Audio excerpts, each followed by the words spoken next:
Good morning. Welcome again to Morning Devotions. Thank you again so much for our time together. We're going to have a great time in all the services today as we look at Paul's heavenly vision. He said, I was not disobedient to the heavenly vision. God has a vision for your life. God has a plan for your life. We're going to have a great study this weekend.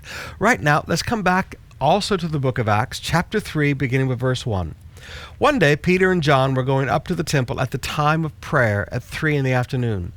Now, a man crippled from birth was being carried to the temple gate called Beautiful, where he was put every day to beg from those going into the temple courts.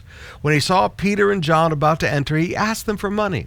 Peter looked straight at him, as did John. Peter said, "Look at us." So the man gave them his attention, expecting to get something from them. Then Peter said, "Silver and gold I do not have, but what I have I give to you. In the name of Jesus Christ of Nazareth, walk." And he gave a command of faith, and a great miracle occurred. A creative miracle, if you will. Now, brothers and sisters, there are many people today who say that the day of miracles has ended. It's called cessationist theology, like something has ceased, cessationist theology.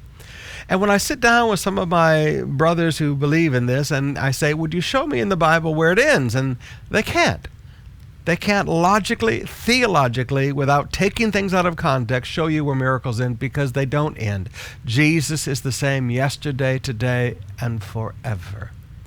Now, I want you to notice the magnitude of the miracle that took place here. It's really easy to believe God for headaches, backaches, stomach aches, earaches. But I want you to notice the gravity of the miracle. This was a birth defect. Crippled from birth. Crippled from birth.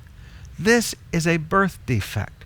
This man has never walked. This man never learned how to walk. This man he was carried everywhere.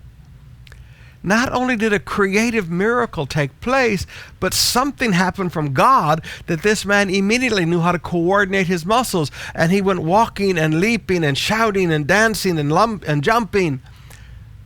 If you've never walked before, you can't do that. There's no coordination.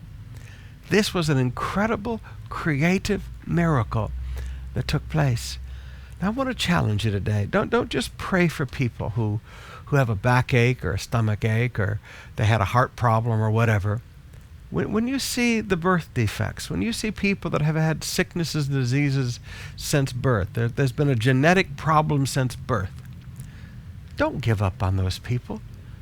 Peter looked at him and gave him a command of faith to walk. And the man obeyed in faith and then began to walk and jump and dance and shout. God heals birth defects.